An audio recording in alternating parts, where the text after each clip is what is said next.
ಎಲ್ಲರಿಗೂ ನಮಸ್ಕಾರ. ಬನ್ನಿ ಕ್ವಿಕ್ ಆ್ಯಂಡ್ ಈಸಿಯಾಗಿ ಮಾಡುವಂತಹ ಚಿಕನ್ ರೆಸಿಪಿನ ಹೇಳ್ತೀನಿ. ಚಿಕನ್ ಅರ್ಧ kg ತೊಗೊಂಡಿದ್ದೀನಿ. ಈರುಳ್ಳಿ ಒಂದು ಸಣ್ಣಗೆ ಹೆಚ್ಚಿಕೊಂಡಿದ್ದೀನಿ.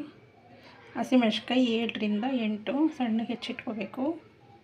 ಕರಿಬೇವು ಸ್ವಲ್ಪ, ರುಚಿಗೆ ತಕ್ಕಷ್ಟು ಉಪ್ಪು, ಶುಂಠಿ ಬೆಳ್ಳುಳ್ಳಿ ಪೇಸ್ಟು, ಎಣ್ಣೆ,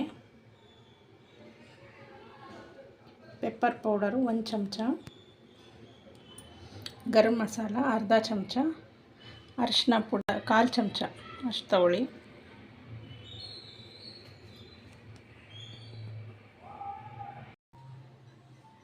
ಒಂದು 4 ಚಮಚದಷ್ಟು ಎಣ್ಣೆ ಹಾಕ್ಕೊಂಡಿದ್ದೀನಿ. ನೋಡಿ, ಇದಕ್ಕೆ ಈರುಳ್ಳಿ, ಕರಿಬೇವು, ಹಸಿಮೆಣಸಿನ್ಕಾಯಿ ಎಲ್ಲ ಹಾಕ್ಕೊಂಡು ಚೆನ್ನಾಗಿ ಫ್ರೈ ಮಾಡಬೇಕು.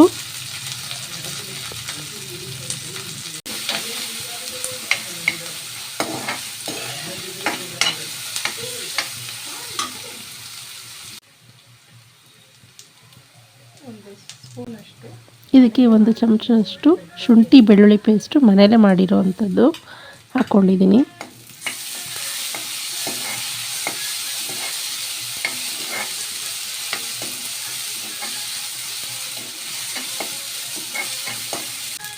ನೋಡಿ, ಇವಾಗ ಚಿಕನ್ ಎಲ್ಲ ಹಾಕ್ಕೊಂಡು ಚೆನ್ನಾಗಿ ತಿನ್ನಿಸ್ಕೊಳ್ಬೇಕಾಗುತ್ತೆ.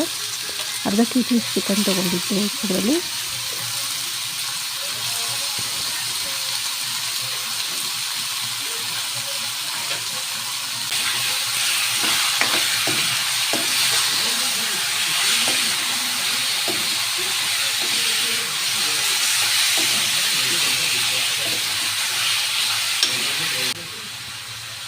ನೋಡಿ, ಈಗ ಸ್ವಲ್ಪ ಅರಿಶಿನ ಪುಡಿ ಹಾಕ್ಕೊತಾ ಇದ್ದೀನಿ.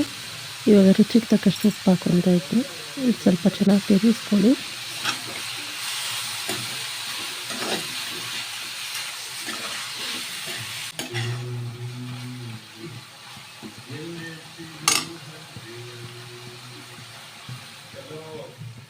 ಇವಾಗ ಇದಕ್ಕೆ 1.5 ರಿಂದ 2 ಗ್ಲಾಸಷ್ಟು ನೀರು ಹಾಕ್ಕೊಳ್ಳಿ.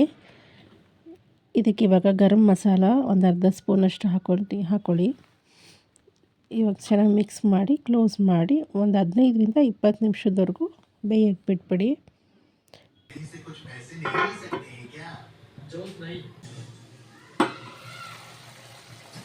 ನೋಡಿ, ಇವಾಗ ಒಂದು 15 ನಿಮಿಷ ಆಗಿದೆ. ನೀರೆಲ್ಲ ಹಿಂಗಿದೆ. ಇವಾಗ ಇದಕ್ಕೆ ಉಪ್ಪೆಲ್ಲ ಚೆನ್ನಾಗಿ ಹಿಡಿದಿರುತ್ತೆ. ಈ ಲಾಸ್ಟಲ್ಲಿ ಈಗ ನೀವು ಪೆಪ್ಪರ್ ಪೌಡ್ರನ್ನ ಹಾಕೋಬೇಕಾಗುತ್ತೆ. ನೋಡಿ, ಇವಾಗ ಇದು ಚೆನ್ನಾಗಿ ಬೆಂದಿದೆ. ನೋಡಿ, ಇವಾಗ ಪೆಪ್ಪರ್ ಪೌಡ್ರೆಲ್ಲ ಹಾಕೋತಾ ಇದ್ದೀನಿ. ನೋಡಿ, ಇವಾಗ ಚೆನ್ನಾಗಿ ಸ್ವಲ್ಪ ತಿರುಗಿಸ್ಕೊಳ್ಳಿ. ನೋಡಿ ಹೇಗೆ ಬಂದಿದೆ. ಇದು ಬೇಳೆ ಸಾಂಬಾರಿಗೆ, ಸೈಡ್ಸ್ಗೆ ತುಂಬ ಚೆನ್ನಾಗಿರುತ್ತೆ. ಟ್ರೈ ಮಾಡಿ. ಈ ವಿಡಿಯೋ ನಿಮ್ಗೆ ಇಷ್ಟ ಆಗಿದೆ ಸಬ್ಸ್ಕ್ರೈಬ್ ಮಾಡಿ, ಲೈಕ್ ಮಾಡಿ, ಶೇರ್ ಮಾಡಿ, ಟ್ರೈ ಮಾಡಿ, ಕಮೆಂಟ್ ಮಾಡಿ ತಿಳಿಸಿ. Thank you.